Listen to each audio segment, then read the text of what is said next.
Hey guys, Cam from 15, joined by my co-host Red Wolf, and we are back with another episode review of My Hero Academia Vigilantes. Apologies for missing last week's episode. I've just been very lazy, and I'm sorry. I 100% admit it. What have I been doing this entire week, Mr. Denzel? It's pretty self-explanatory from the recent videos that he uploaded. He's playing his newest obsession of a gacha game, Organized Enfield. Damn it, Um, I'm just like you now. Playing gotchas. no. The difference between you and me is I haven't really spent much money on them. I've only spent money on Zenless heavily. I barely spend money on any of them. So all I do is explore. I feel like you're taking a shot at me. Yes, it means explore every nook and cranny so you don't have to pay for anything. Oh, I've been exploring every nook and cranny. You watched my video. I did not pay one single dime. Anyways, enough Anyway, of my gotcha adventures. please. I sadly failed to get into the NTE beta. Oh Great. yeah, you did say that. Hopefully, next time if they're ever doing another beta, I'm gonna make multiple accounts. Anyways, My Hero Academia. Last week, to be honest, was kind of filler stuff. Nothing really happened outside this ugly-looking octopus freak that was damn near beating the hell out of Aizawa. When have we not seen Aizawa get the shit beat out of him? Don't remind me.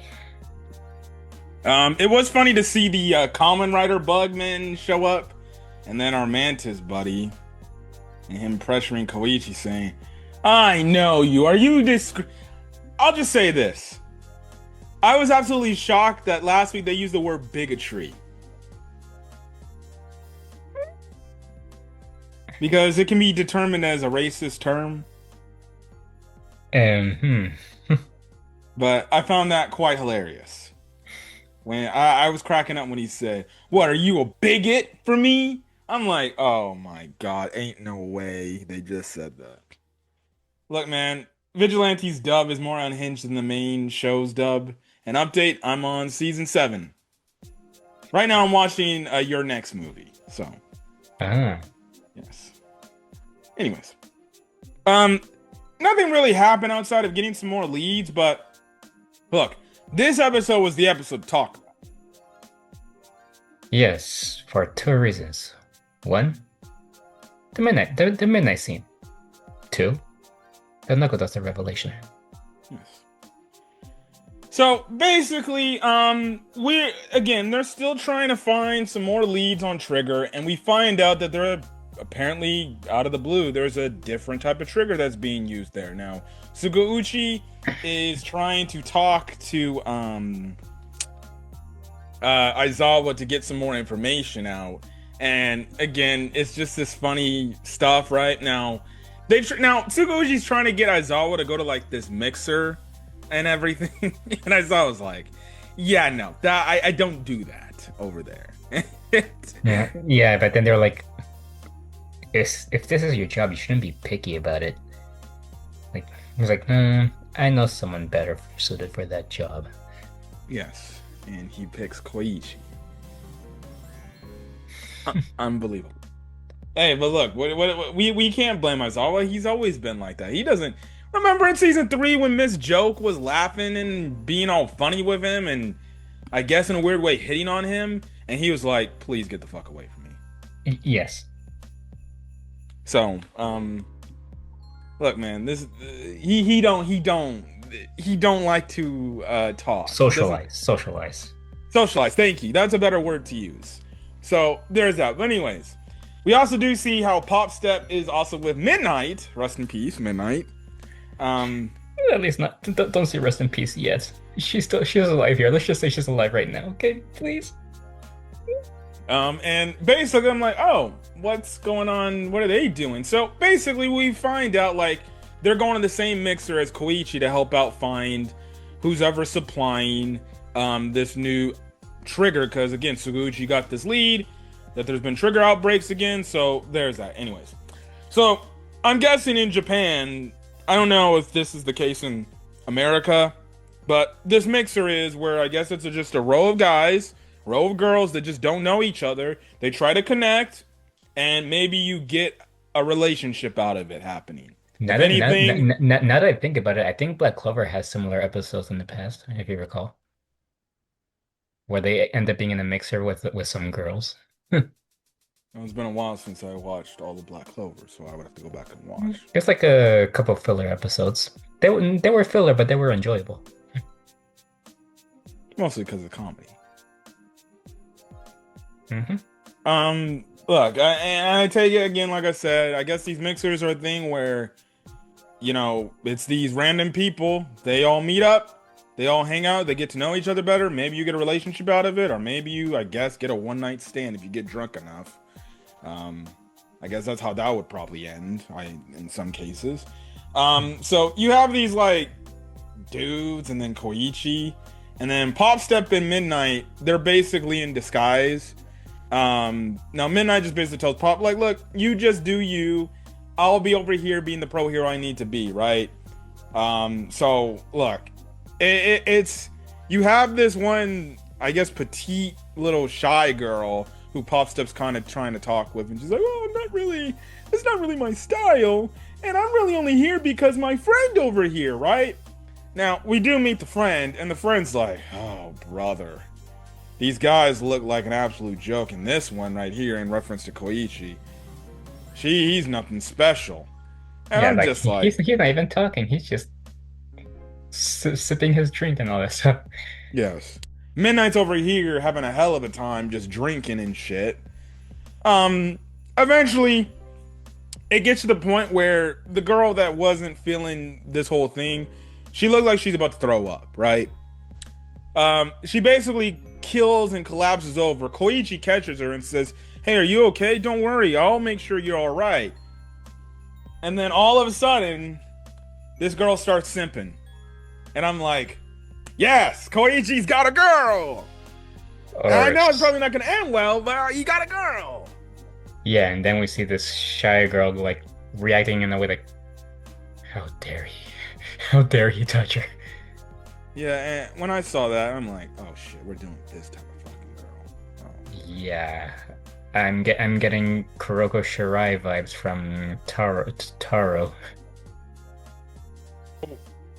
One, so she goes to the restroom and she leaves, right? And we see her getting all pissed off. She's like, why is she all over him and things like that? And then she pulls out this canister thing, which it's the trigger stuff, right? Now, up unless I Your guess voice cut off. hair was covering all the makeup she was wearing, I'm guessing. I I guess. Now, look, this girl now who's fully simping for Koichi is all over Koichi. It's like, oh, I'm the darling thing. Popstep over here, because we know Popstep has a crush on Koichi. He's just like, oh, I got another rival. Oh no! And she starts pressing out. Mind you, if you're wondering, like, whoa. Why is Koichi not understanding or realizing? Koichi doesn't know, or Aizawa never told him, hey, Midnight is bringing an accomplice with her, and I guess Midnight never told Aizawa, like, who she's bringing. Which you would think that if they're there for the same reason, they would be all in the know. But I guess Aizawa just said, go. Then again, if Koichi knew that was Popstep, then he would be a little too obviously. He would obviously know her, reacting in a way like he knows her already. Like instead of like, oh my god, I've never seen you before and stuff. Well, Popstep basically gives a hint saying that he doesn't drink, and he's like, wait, how did you know that? So that's add to the fact that he didn't know that was Popstep. So he's getting smidgen between this girl and Popstep. I'm just like, hey man, you can't get any better. Anyways, Shy Girl comes back in and she's all pissy now. She's pissed because she don't like her friend slobbering all over Koichi. She pushes her out the way, and she starts snuggling up all on Yeah, Koichi. she's no longer a shy girl. She's all dressed all nice and all that stuff. Now the other dudes are like, "Who's this?" I'm like, Hmm. "Oh my goodness." So essentially, what we find out is she basically put some doses of trigger into the drinks, and she's trying her damnedest to get Koichi to drink. Hmm. And Koichi's like, I'm good. I don't need a drink. And she's like, oh, come on, come on. I know you want one. Come on. It's more like he's still underage to drink, apparently, according. Yeah, even though I would think he would be like 21 at least. I guess not. I think canonically he's 19. I don't know. Maybe they revealed his age in last season. He probably Hmm. is 19. Anyways, whatever happens, happens. The drinks happen, and quirks start going berserk and everything, right? Quirks start going off the chain, and it's not just here. Well, one, we actually do see a waiter take the drinks that she doused with the trigger elsewhere, and I'm like, oh, that's not gonna end well, ain't it? At Hmm. first, I thought like, oh, this is gonna be a whole thing. It's gonna get another room, and they're gonna get the wrong suspect. She's gonna get away. No, the entire place ends up getting trigger bombed, and everybody's going crazy. This when Midnight goes into action. She essentially strips off her clothes, wears this very revealing outfit we have never seen. Now, Very. going off of what apparently will be the Aizawa backstory about Shirakumo, it looks like she's gonna be wearing a more revealing shit in that trailer. I guess you care to explain how you felt. I mean, I was expecting a fan service scene, but I did not expect her to be wearing that. I will say that. Like, let's just say the way she's not not only the way she's dressed, but the way she's posing. And and the way they're explaining her quirk, obviously we know that she puts them to sleep and it's works mostly on males and like yeah, it's also affecting me. Yeah, I can tell. She it's the girl, and the girl, and she's always like, "Look, it's okay," blah blah blah blah. But she basically uses a stronger dose of her quirk to put this girl to sleep, and she's knocked out, right? So that kind of settles the deal right then and there. Which I'm just like, what the hell, right? So Yeah. we do cut back over to Koichi and Popstep, and again, Koichi didn't know that Popstep was there. So he's talking about the mixer, right? She asked the mixer. Now she's asking like, "Hey, I bet you there was this one girl that was pretty attractive, right?" And she's obviously talking about herself, right? Now Koichi's like, "Well, there were some attractive girls there, but to be honest, they're not really my type because they were a little bit too pushy on me." And she was Yeah. just, Yeah, it's like there has to be at least one normal girl right there, right? And he's like, no, they're all pretty weird and scary. And like, eh. Yeah, so she was pretty scary also. I think we said this before, I won't say it again. Koichi needs help about his love life. The man had a chance to at least have a girl by the end of the night, and he flopped. But I think right there, that wasn't even his fault. That time, that wasn't that much his fault. Kind of. It was the so-called shy girl. But but it is what it is. Again, we'll see. Will Koichi ever get his love life together? Will he end up hooking up with Popstep by the end, or Makoto, or somebody? I just want my man to get a girl. they love to keep us in suspense. Character in the main series already technically got the girl, but this is when we get into the insane shit, and that's about good old Knuckleduster. Now, we go over to this country. It's Hong Kong, which was later revealed. Now I'm watching the dub, and they were speaking in Yeah. that language, and I had to check my settings. Like, hold on, Me too.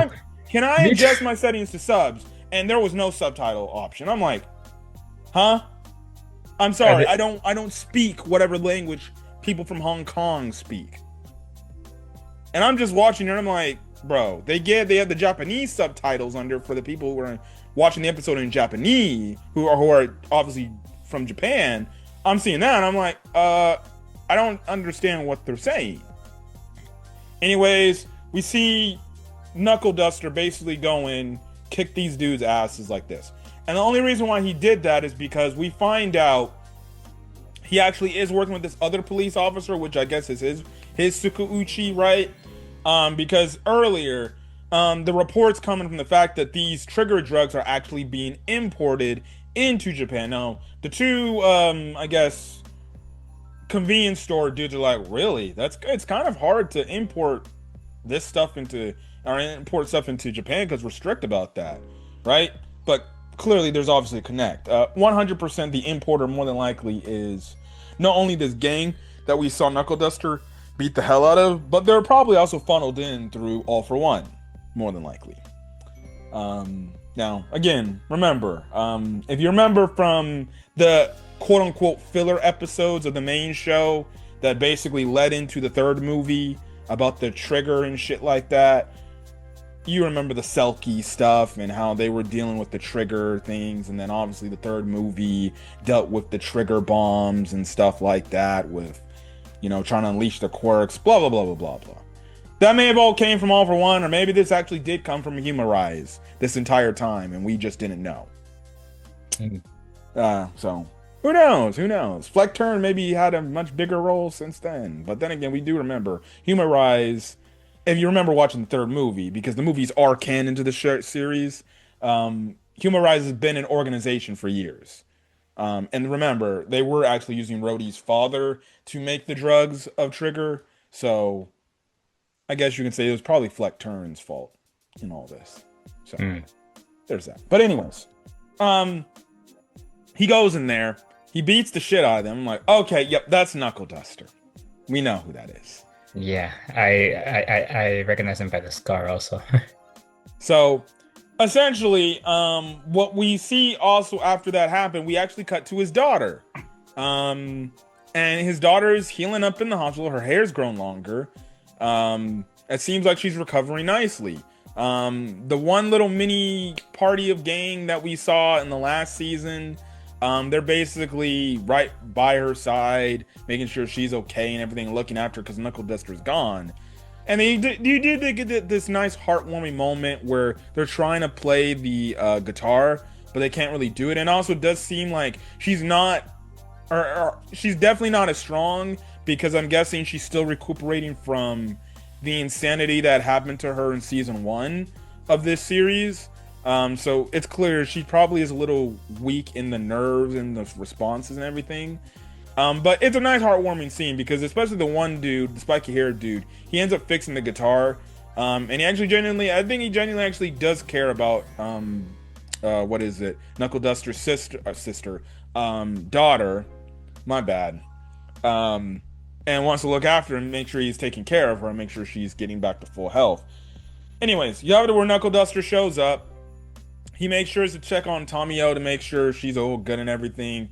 The funny part is she's like, yeah, I don't like your beard. You need to shave that.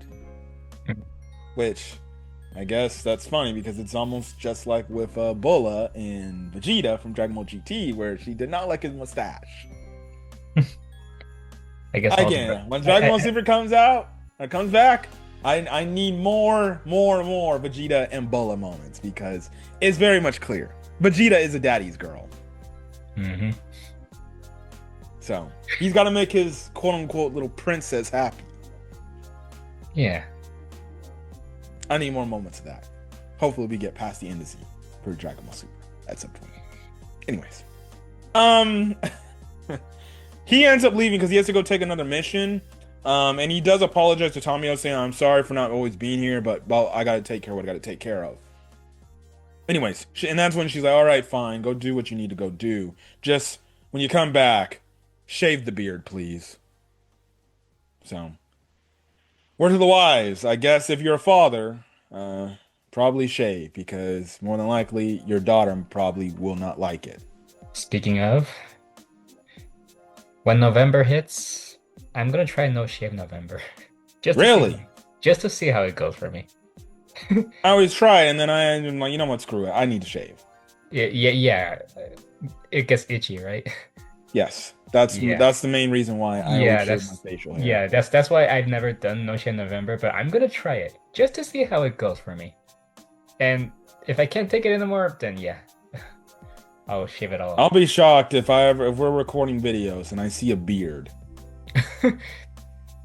It's not the first time you've seen me with a beard, man. Not really. I've only seen you with stubbles of mustaches.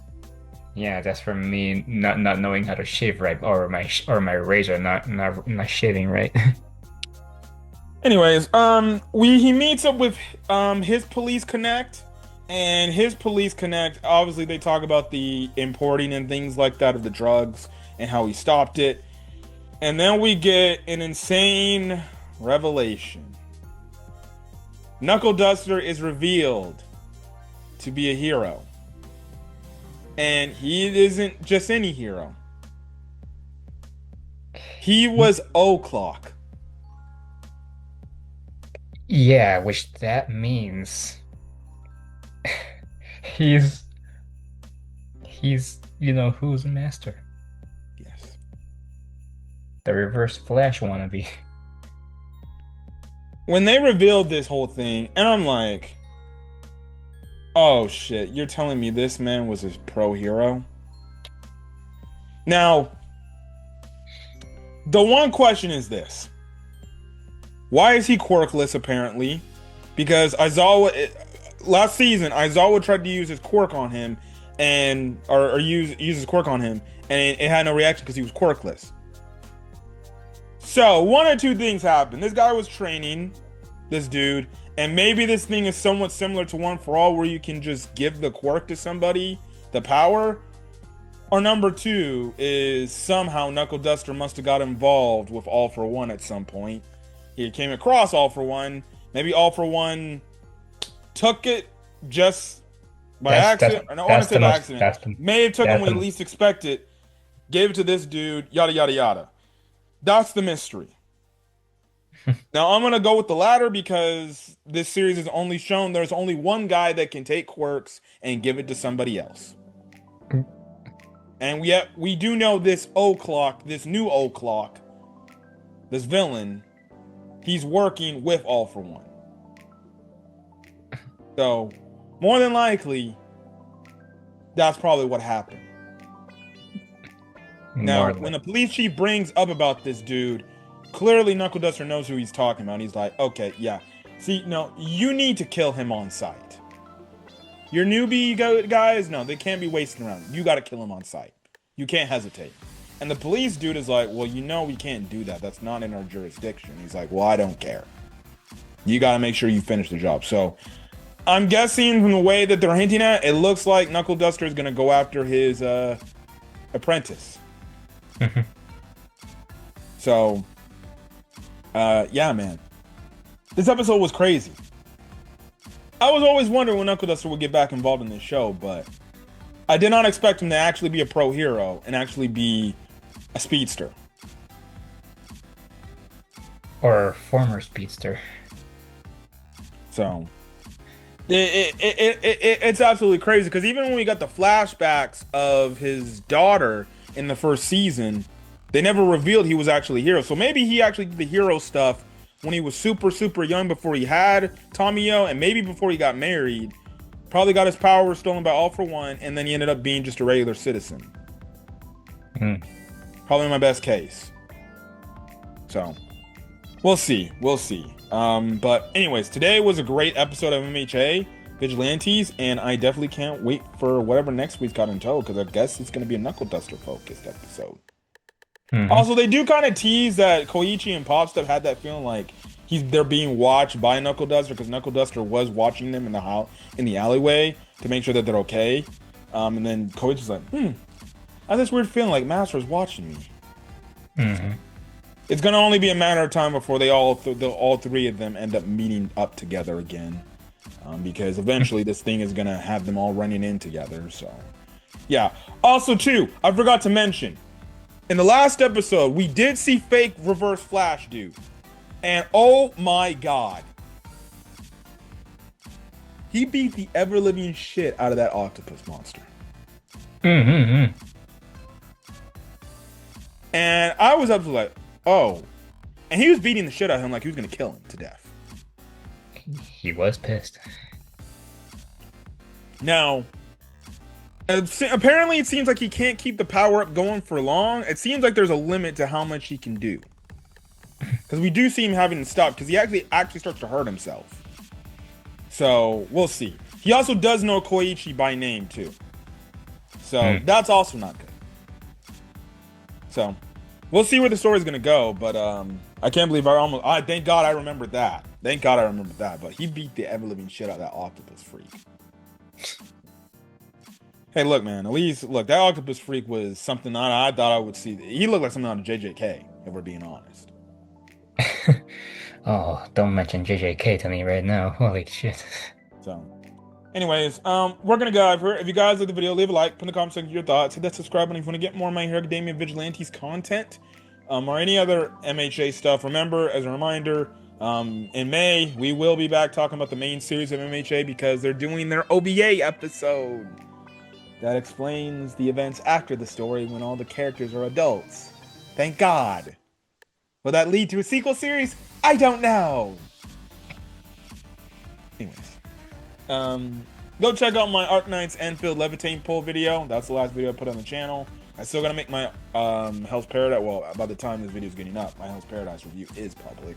But regardless, anyways, that's all I got going on my channel. Promote your channel. Yeah, don't forget to subscribe to my channel. Well, I don't know when it'll be, but keep an eye out for Code Vein 2. It's a little rough for me right now, but it'll be up soon.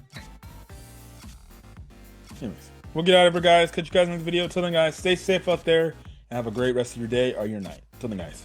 Peace. Okay, sorry. We prematurely did the outro. I forgot to mention, next week, we're actually getting the Aizawa backstory. Which, I'm all for it. Now, we know this backstory does not end well. Because we know what happens with Shirakumo. And damn, this thing looks dark. It looks dark as hell. We do, so it's cool to see Aizawa's backstory of how he grew up to become a hero, the hero he is today. It's also gonna be tragic because now we're gonna get even more understanding of Shirakumo because in the dub, or not in the dub, the main show, we did get moments about Aizawa's backstory with Shirakumo and President Mike at the time when they were in school together, but we didn't get like a full backstory about this. But it's gonna be insanely insane. I wonder if we're actually gonna see All For One taking the dead body of Shirakumo to turn him into Kurogiri later on into the show, which is just gonna be like, this guy has no boundaries. He doesn't care. It's gonna be emotional. We do see Midnight, and it looks like she's wearing even more skimpy outfit than she wore in today's episode. And this is supposed to be a high school girl? Lord have mercy. I mean, Look, I'm excited. Aizawa is a great MHA character. So I'm excited for this. Alright, I guess that's it, right? Yes, your thoughts? I already gave my thoughts. I think Aizawa was special. Well, Alright. Anyways. and the episode. For reals. Peace.